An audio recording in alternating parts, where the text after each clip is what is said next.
Let's start from the beginning. When we invented computers, one of the first things we did was make a digital document. Over time, we changed the interface from black to white, piled on features, and moved it to the cloud.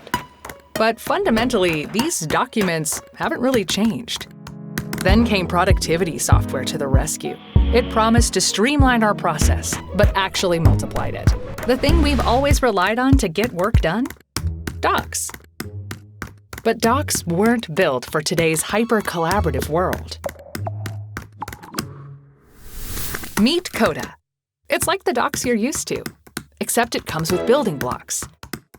Like pages you can fold up and fill out. Tables that talk to each other. Views so everyone can work off the same data in different ways. And buttons that take action. Of course, there's no need to build from scratch. You can combine these building blocks to build whatever you want. People use Coda to create ways of working that are as unique and creative as their teams. We've seen makers create docs that modernize meetings and organize communities and turn their best ideas into tools.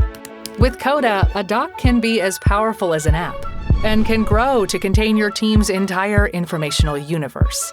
So you can finally do this. Coda, the doc that brings it all together.